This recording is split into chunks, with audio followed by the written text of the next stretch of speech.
Anyway, I must say that thank you for coming to support me, and also I try my best to have this session fruitful and effective for your practice. As I mentioned, as Erica introduced, I am Gus. I've been here in New Zealand for almost 12. Been in this agency for 12 years. My practice based on Yin-Yang practice. When I say today my session is about tips and clues based on Yin-Yang to work with Asian gambling clients. In this presentation, I must say that when I say Asian means that because Asia, the concept of Asia is very broad, and so I want to limit Asia in my presentation about people from Chinese cultural circle, which means that it include mainly China, Hong Kong, and Taiwan, Southeast Asia, and Korea as well. And actually, people, when I say the Chinese cultural circle, they are familiar with the Chinese character, and also they are familiar with Yin-Yang as well. Okay, my presentation is divided into 4 parts, like this. And then this one is our Asian Family Service team at the Problem Gambling Foundation. It's quite beautiful. They wear with the traditional clothes.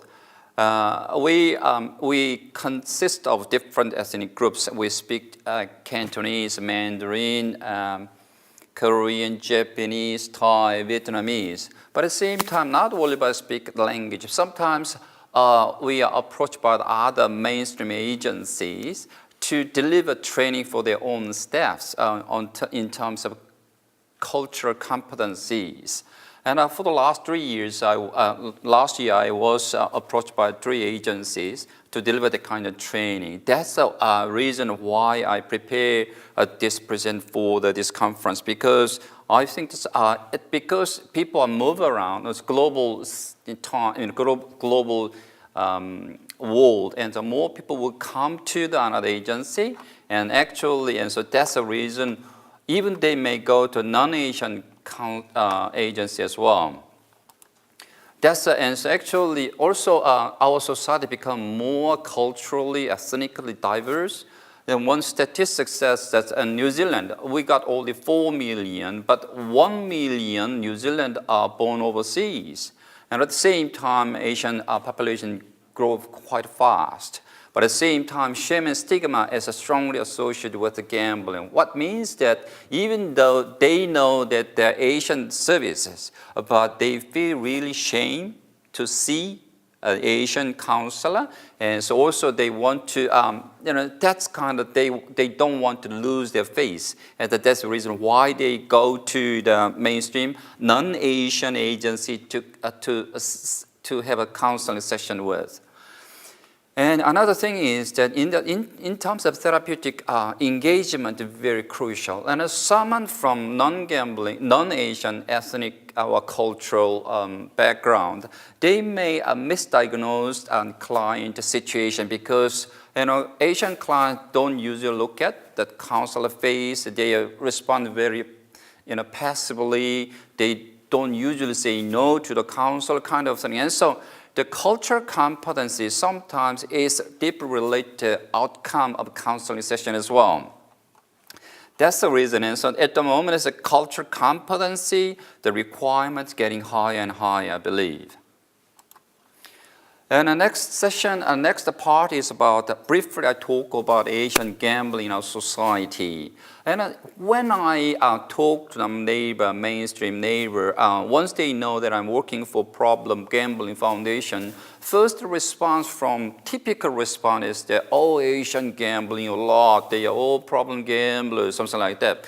But the statistics says the other way around. Actually, Asian people, 60%, 61% compared to other ethnic groups actually gamble in our society. Another thing, but matter here is that some way in Asian community we have a clear division. One group gamble. I don't gamble at all. But the other group, they gamble, but once they gamble very heavily. That's the one. Because because of it, some way, about 25% of Asian gamblers are, out of 100% problem gambling in society, they are Asian. Actually, and so once they start gambling, this gambling seriously. And at the same time, this one shows very clearly.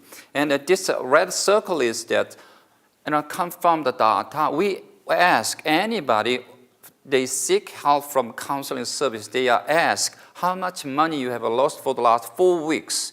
And that response, the red circle is that about almost 30% Asian clients that for the last 4 weeks, I lost more than $10,000 compared to other groups. But a matter of fact is that, and even I work in this agency for almost 12 years, and these clients almost like we don't see as a visitor. They actually live here, work here. Actually, and so this one shows the real impact of problem gambling to Asian communities. Okay, another data is that the data from self-exclusion, more than 60% who either exclude themselves or a family member be excluded from Sky City Casino are Asian. That means quite a lot. Be mindful that an Asian, in a previous slide says that nearly about 12% population are Asian. And actually, I said that shows very high rates of self-exclusion from Sky City.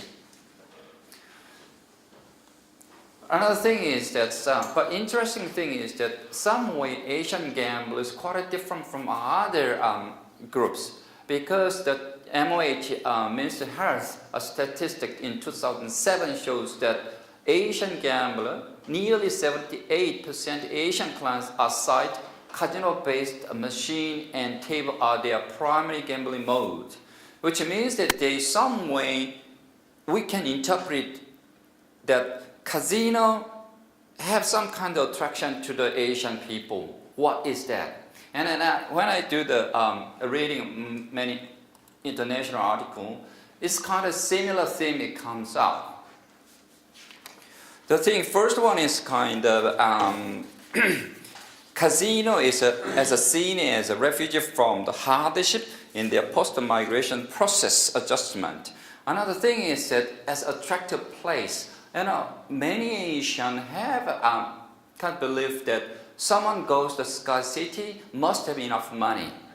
Otherwise, they could not go to Sky City. And so being able to go to Sky City shows some kind of social and financial status as well. But at the same time, it's kind of social place. It doesn't require much language to engage with other people. But another thing is that migration process itself gives so much stress to Asian clients. Somebody in one of the articles says that if someone couldn't speak main host language, they are trapped in their own ethnic groups, which means that they lose their mobility in their employment because of language. Also, they take a very low-paid job or unemployed, kind of underemployed. And actually, the whole process of migration process brings so much stress to Asian families. And so that's make them experience isolation and boredom and loneliness kind of thing. But at the same time, why people are Asian gambler attracted to Sky City? Another thing is that some way cultural belief also influence them their kind of gambling habit as well. Some kind of culture, they test a lot in every the beginning of the year at the Sky City. But why Sky City? Some way other scholar say that some Asian people believe the number is not number in Sky City. Number has a meaning in it, which means that a lot of Asians believe there are some lucky number and unlucky number kind of thing.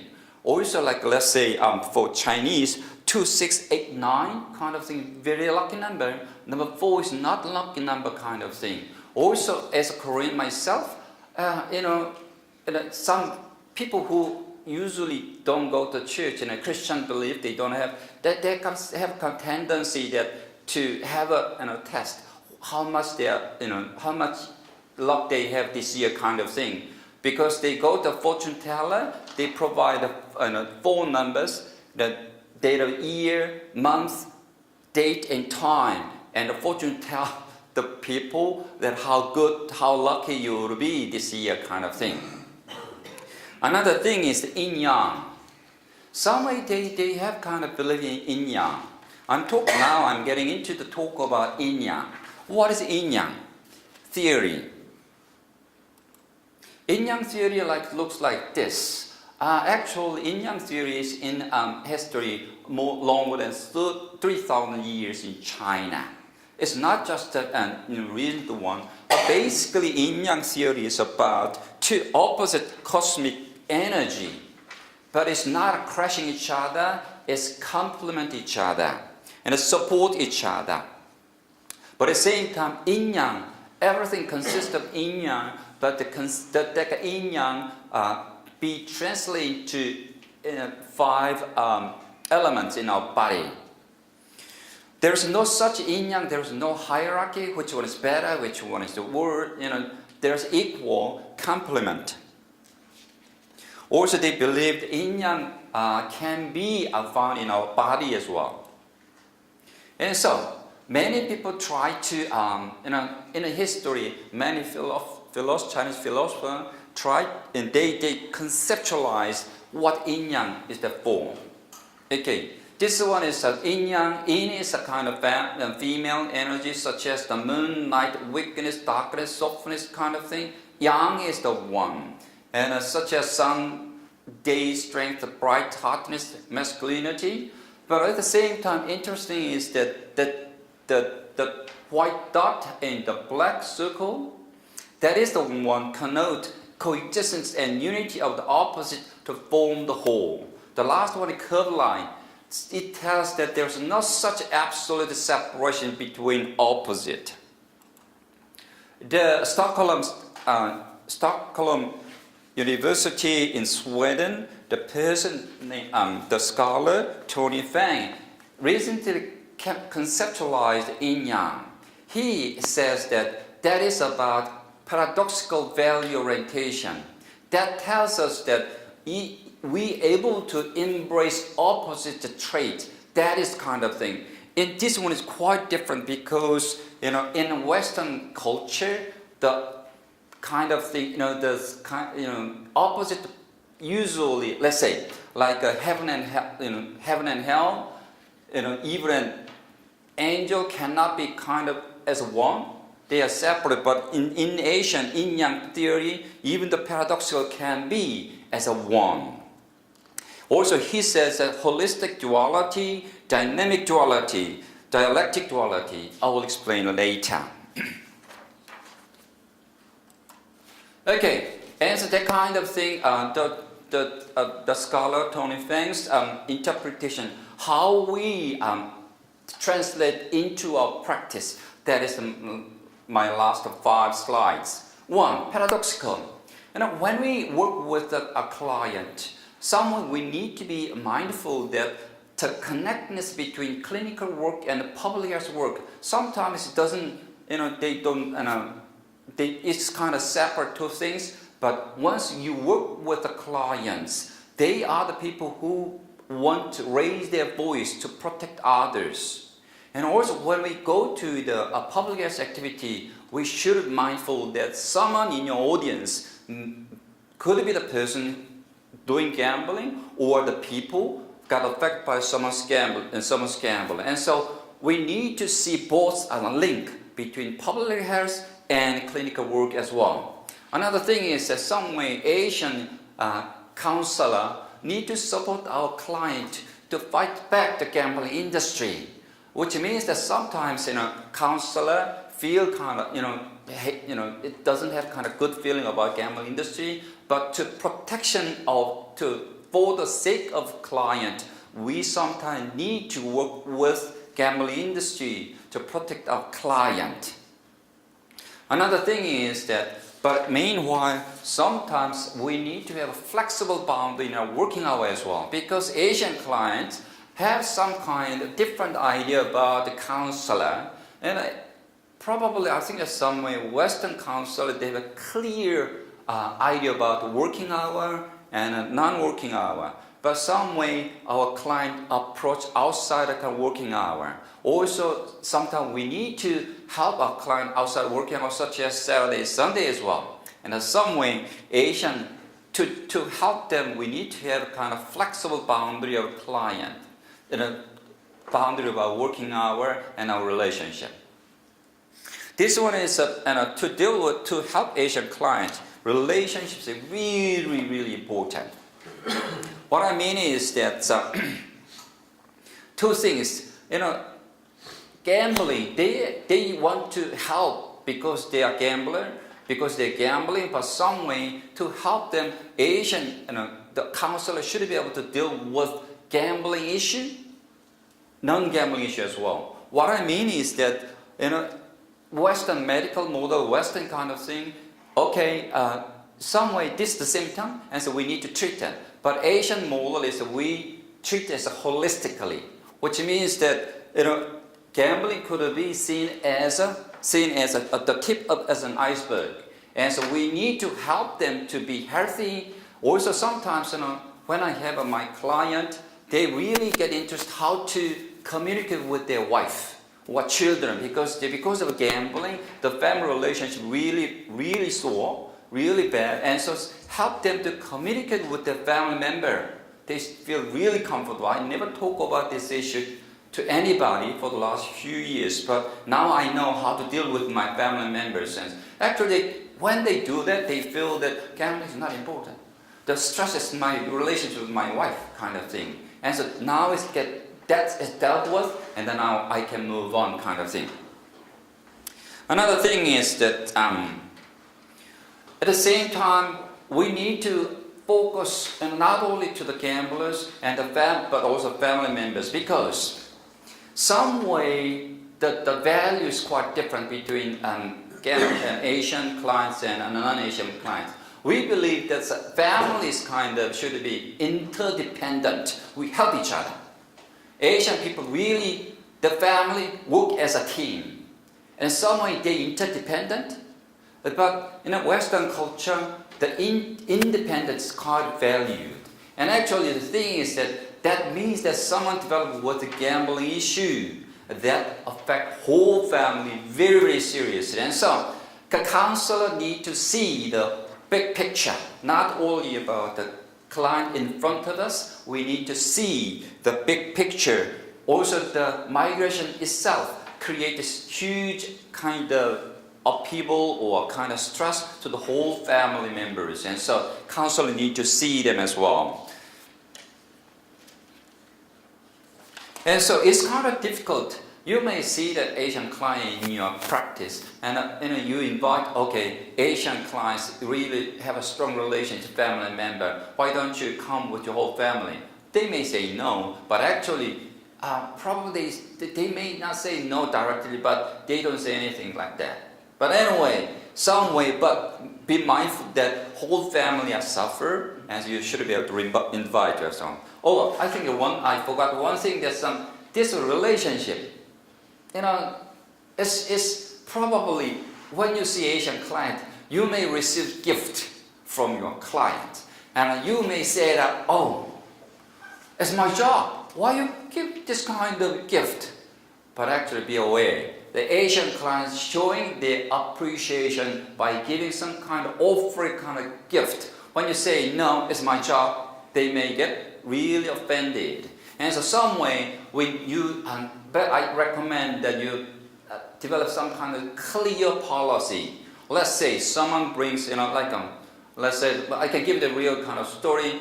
Someone brought the kind of big money when the client noticed our agency closed down because of the conflict with the government agency, and someone brought a big money, and then I immediately acknowledge the client's love on our agency, immediately report our director. What I mean is the director actually come and appreciate, deeply appreciate. And in some way, if I say, oh, it's not our, and if I say no, could it be really offensive to the client? And actually, and so you may get some kind of gift from your client. But matter is that you need to have some kind of room to appreciate, but with a clear communication. But at the same time, when Asian client heard that you, I, and so I strongly recommend that you better use the we, how we work together. We have done a wonderful job, kind of thing. And actually, because they come from, Asian clients come from collective society, they like the word we instead of I. Okay. Also, the last two slides. This one, yes, sometimes Asian clients, because of the family relationship, it may be on a certain number of sessions. It may be quite long, many sessions. And at the same time, once you have a good relationship with your client, you may face whole family. Because once they have a good outcome from your session, the client feel really comfortable, the person goes out and tell how good you are. And you may face family member and friend. Also at the same time, you may be regarded as expert in this area. Probably they show you respect. And sometimes some Korean client may greet you like I did. This one. Anyway, some way they treat you as a total expert. Another thing is, the last one is a dialectic. Dialectic means that somewhere it's not a debate. And then we talk about it with some kind to increase their kind of knowledge. And also with the flexibility. What I'm saying is that, the culture influence their thinking about the gambling and so, but as I mentioned before, number is very important to Asian clients. If they stick to that kind of belief, they could not move on. Okay, and actually, and so with a good communication with your client, they may change the concept about the number and a cultural belief. Because, matter of fact, that the person sit in front of you because they have problem with gambling, which means that their cultural belief in number would not work. And so that's a room to discuss. Okay, this one, but I have to say that this one is not clinically tested because the Yin-Yang is not a kind of counseling theory like a CBT, but actually it was kind of philosophy. And so I must say that this one is kind of, how we see our kind of client, how we see our work as well. And so if someone gets interested about the application of Yin-Yang into a practice, need to be tested, need to be further studied. Okay, that's my presentation. Thank you. Has anyone got any questions for Gus? Yes, Cody. With this cultural approach, have you seen any differences between the generation that have migrated and have gone through the acculturation process and maybe the younger generation who are born here and maybe exposed to a different kind of Kiwi culture? I think that is very different. I'm a Korean myself, and when I see the kind of mid 40 and 50 in my age, and sometimes nowadays, because of my history in Asian community is about become 20 years, and so a lot of now I see the good number of 1.5 generation, and when I see the 1.5 generation, I speak them only in English instead of Korean. Which means that is kind of big gap. how they engage with myself, they are really open. In a young 1.5 generation, really they're young, the communication is very straightforward. When we do the ORSSRS, they really give what they feel kind of thing. But when I see the result ORSSRS with kind of middle age, they they feel very difficult to give mark on me. And that big difference.